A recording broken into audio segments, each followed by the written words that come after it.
Armenia Bharat से fighter jets नहीं खरीद रहा, ये स्टेटमेंट दिया है अर्मेनिया के डिफेंस मिनिस्टर ने।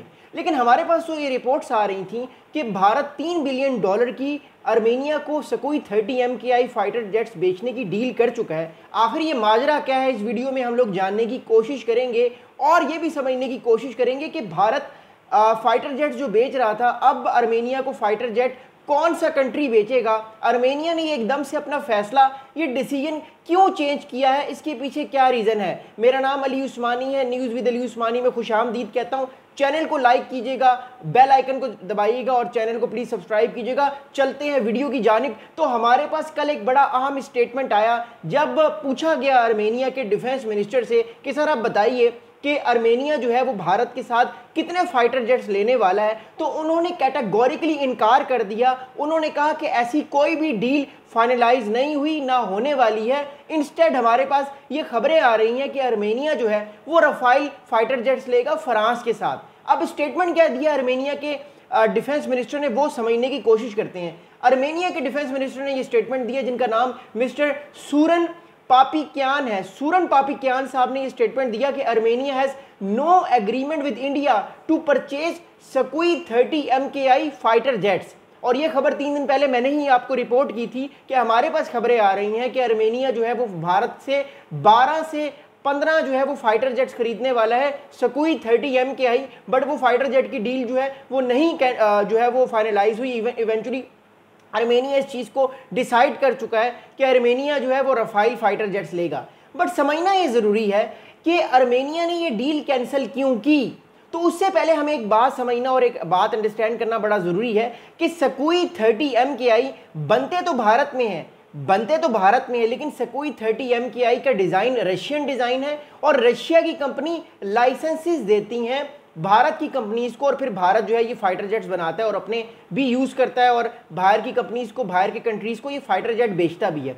तो क्या वजह है कि अर्मेनिया जो है वो रशियन मेड फाइटर जेट्स या रशियन लाइसेंस कंपनी से फाइटर जेट्स नहीं खरीदना चाहता? तो हमें जाना पड़ेगा 2020 में, जब निगोर्नो काराबाग में एक बहुत बड़ा कॉन्फ्लिक्ट हुआ और वो कॉन्फ्लिक्ट 2020 से लेकर 2023 तक चला। इवेंचुअली 2023 में अर्मेनिया के फौजियों को सरेंडर करना पड़ा निगोर्नो काराबाग में, और निगोर्नो काराबाग का सारा इलाका जो है वो अजरबैजान के हाथ आ गया। और फिर 2025 के अगस्त में हमने देखा कि अमेरिका के सदर मिस्टर डोनाल्ड ट्रंप साहब ने ओवल ऑफिस में एक डील साइन करवाई, जिसके बाद अर्मेनिया जो है वो ये बात मान गया कानूनन तौर पे कि निगोर्नो काराबाग जो है वो अजरबैजान का इलाका है। बट इसमें रशिया कहाँ पे आता है? तो हमें जाना पड़ेगा 2002 में, जब 2002 में एक डील साइन हुई थी और उस डील का नाम था, उस ट्रीटी का नाम था कलेक्टिव सिक्योरिटी ट्रीटी ऑर्गेनाइजेशन। इसको कहते हैं CSTO, कलेक्टिव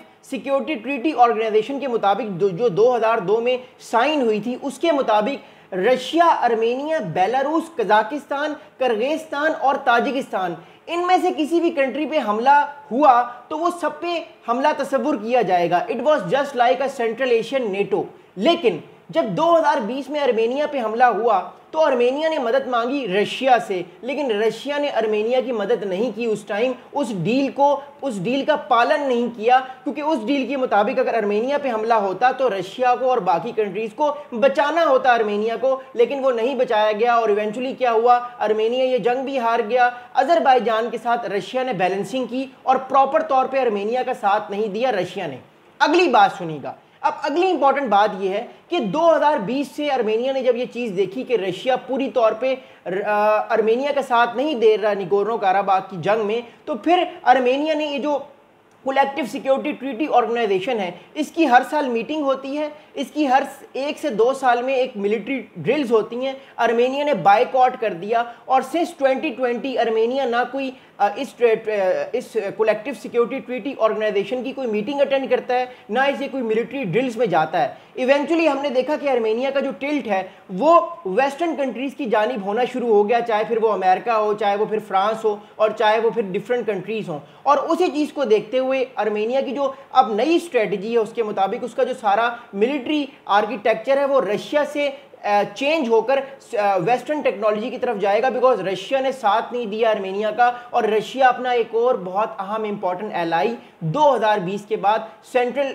एशिया या साउथ कॉकेसस में जो है वो लूज कर चुका है। अब अगली बात सुनेगा, अगली इंपॉर्टेंट बात यह है कि आर्मेनिया ने ये फाइटर जेट्स तो लेने से इनकार कर दिया है, लेकिन आर्मेनिया रफाइल फाइटर जेट्स क्यों ले रहा है? आर्मेनिया रफाइल फाइटर जेट्स क्यों ले रहा है? क्योंकि रफाइल फाइटर जेट्स तो ज़्यादा एक्सपेंसिव हैं। सकोई 30 MKI की जो डील थी वो एक बड़ी अच्छी डील मिल रही थी, $3 बिलियन की डील। अब ये रफाइल फाइटर जेट्स की डील तो महंगी होगी, हम एस्टिमेट तो नहीं लगा सकते, बट $3 बिलियन से ज़्यादा महंगी डील होगी। तो उसकी वजह क्या है? इसकी सबसे बड़ी वजह यह है कि आर्मेनिया नहीं चाहता कि वो रशिया की टेक्नोलॉजी पे इन्हिसार करे, बिकॉज ऑलरेडी रशिया के साथ उसके ताल्लुकात अच्छे नहीं है। आर्मेनिया को यह डर है कि अगर वो रशियन टेक्नोलॉजी खरीदता है और कल को रशिया आर्मेनिया के जो स्पेयर पार्ट्स है वो भारत की कंपनीज को कह के बंद कर सकता है, क्योंकि याद रखिएगा सकोई 30 MKI का जो लाइसेंस है वो रशिया इशू करता है। रशिया की मर्जी के बगैर भारत भी ये फाइटर जेट किसी को बेच नहीं सकता, टेक्नोलॉजी बेच नहीं सकता। तो ये बड़ी इंपॉर्टेंट कंसर्न है, जिस वजह से आर्मेनिया ने ये डिसाइड किया है कि वो $3 बिलियन को छोड़ के शायद महंगी डील ले, लेकिन वो रफाइल फाइटर जेट लेगा, फ्रेंच मेड, जिनकी जो एक तरह से जो जनरेशन है वो 4.5 जनरेशन फाइटर जेट्स है। अब अगली बात सुनिएगा, अगली बात अंडरस्टैंड करने की भरपूर कोशिश कीजिएगा।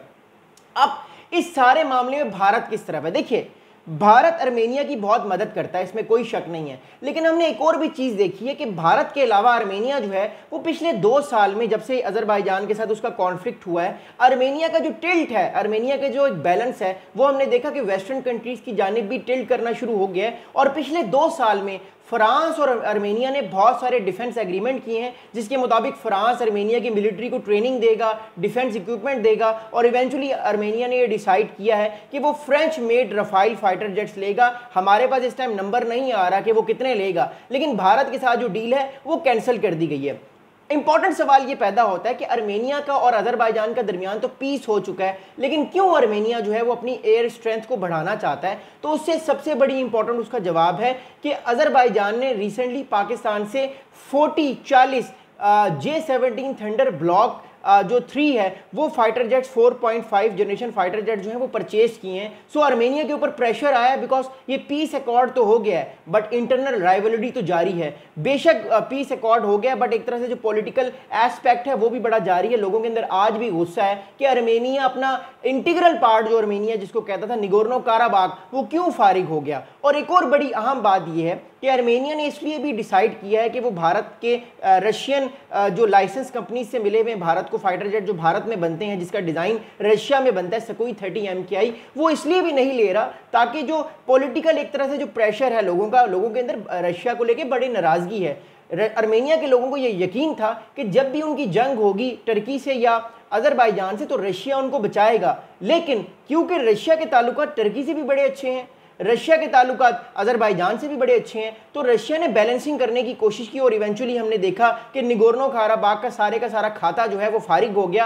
अजरबैजान ने उसको कैप्चर कर लिया with the help of Israel, क्योंकि इजराइल ने ड्रोन्स दिए थे अजरबैजान को और टर्की ने भी बहुत हेल्प की थी। तो आर्मेनिया खत्ते में आइसोलेट हो रहा है, इसलिए अपने आप को स्ट्रॉन्ग करने के लिए आर्मेनिया के लिए बड़ा जरूरी है कि वो एक तरह से टिल्ट कर जाए, किसकी तरफ? आर्मेनिया जो है वो टिल्ट कर जाए वेस्टर्न कंट्रीज की तरफ। अब इससे भारत को क्या नुकसान होगा? देखिए, भारत ऐसे मिलिट्री पावर स्ट्रांग होता रहेगा, भारत को कोई खास नुकसान नहीं होगा, लेकिन एक बात जानना, एक बात अंडरस्टैंड करना सब लोगों के लिए बड़ा ज़रूरी है, सब लोगों के लिए बड़ा इंपॉर्टेंट है कि भारत का जो इन्फ्लुएंस था, जो इन्फ्लुएंस हमें दिखता हुआ बढ़ता हुआ दिख रहा था साउथ कॉकेसस में, वो शायद इन्फ्लुएंस अब इतना ना बढ़े। वो इन्फ्लुएंस आपको फ्रांस का बढ़ता हुआ मिलेगा, वो इन्फ्लुएंस आपको अमेरिका का बढ़ता हुआ मिलेगा, क्योंकि एक तरफ जो है वो रशिया इस इलाके में अपने इन्फ्लुएंस को बढ़ाना चाहता है with making relationship with Turkey, with making relationship with Azerbaijan, जबकि दूसरी तरफ जो है वो रशिया जो है वो चाहता है कि अपने इन्फ्लुएंस को स्ट्रॉन्ग करे, जबकि दूसरी जानिब अमेरिका चाहता है, यूनाइटेड स्टेट्स ऑफ अमेरिका चाहता है और वेस्टर्न कंट्रीज चाहते हैं कि वो भी अपना इन्फ्लुएंस